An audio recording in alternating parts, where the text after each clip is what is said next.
Hey, it's Central Valley Business. I'm your host, Steve Walling. My guest for this segment is Olivia Ostergaard with the Valley Center for the Blind. Olivia? California Council. California Council for, okay. Welcome to the show. Thank you. Shake your hand. Thank you.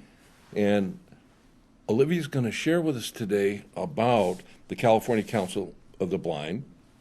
But before we get to that point, give us a little bit of your background, Olivia, if you would, please. Okay. Well, I'm a Valley girl. I was born and raised in Bakersfield. And I've been here in Fresno almost 31 years. That's a couple of weeks anyway. Yeah, married my hubby, and we've been up here. And we have one son who is graduating next month on the 15th from UC Irvine. Wow. Yeah, so we're very excited. Awesome. Yeah, we're very excited about that. And hi, babe.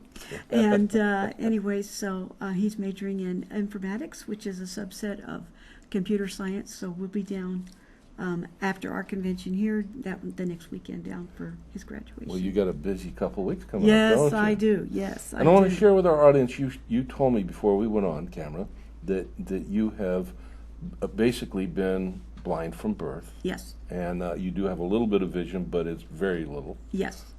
So you've been obviously part of this family of sighted-less individuals your entire life. Right. You've had to learn to navigate through the world at that level. Right. And then you got involved with the organization.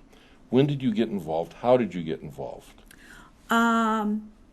About 10 years ago, when we had our 75th convention, anniversary convention here, I thought, well, I'm going to go check them out because I've had friends. I had sort of been in 07 or 08 just to kind of went to a couple of meetings and kind of check things out, and I was thought, I don't need this quite yet. But then I decided when the convention was here, I thought, I got to come check it out. So I did, because I'd been member of the National Federation of the Blind, which is another organization similar to what we do, except they've been around since like 1940. Right. And I was with them for 20 years, and some things happened, and they started to change their guide dog policy, and I said, I'll still leave, so I left. Guide dog policy is very important for someone that's struggling with sight, isn't it? Yes, absolutely. Yeah. And they changed their policy and stuff, beginning to change their policy. So I decided, no, I can't do this anymore. So I left them, which was very difficult because I was president of the chapter here. Oh, that must have been difficult. Yeah, it was very difficult. And anyway, so being as I've been an advocate for over 30 years, I needed a place to plug in. And so you found a home. Right. And so I've been with our chapter off and on since about 09. And mainly the last few years, I've just been kind of observing and seeing how they ran things because it was a little bit differently than what I was used to. And I thought, well, and so I've done that. One of the other affiliate organizations that I'm very active with right now is a Golden State Guide Dog Handlers, Inc., which is our guide dog users group. I'm on their advocacy committee.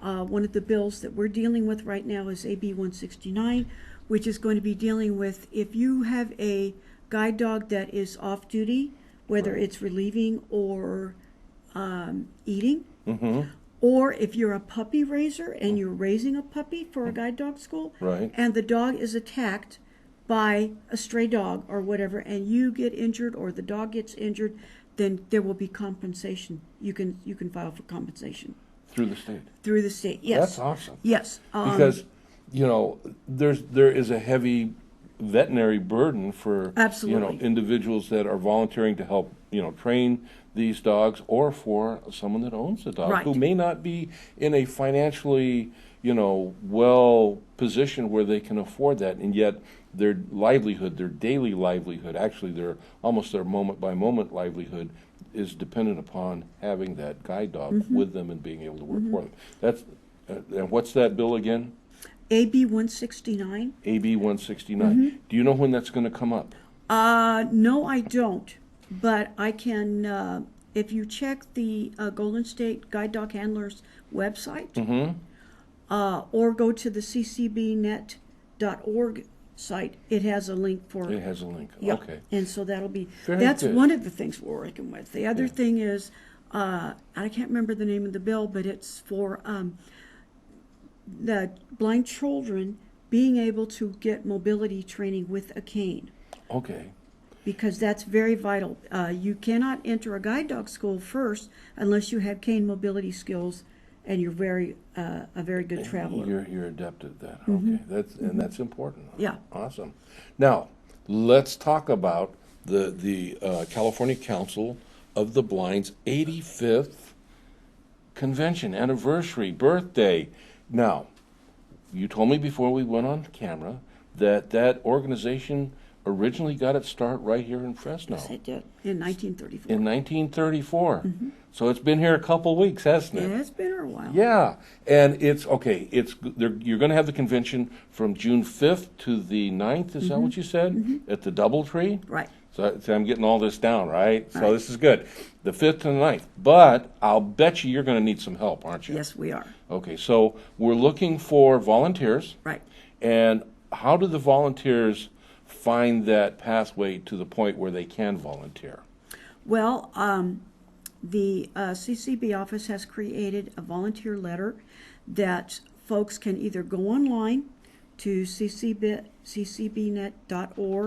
or I gave it to whoever does the Mike yeah. or Tech. Okay. And it's on the screen, should be on your screen there. Okay. I've got all the documentation for that, for exhibitors, although I think the deadline's passed for that, but for sponsorships and for donation as well. As we're going to get to that in just a minute, Olivia, because sponsorships and donations are critical and very important right now. But for our volunteers, they are going to be trained. They're not just going to be, they're not just going to be turned loose. They're going to have training ahead of time. Right. Now that takes place on the 5th, prior to them working in the convention. Right. Okay. So that on that day, they will come. They will receive the necessary training for the assignments that they'll have, so that they can successfully navigate the people that are coming to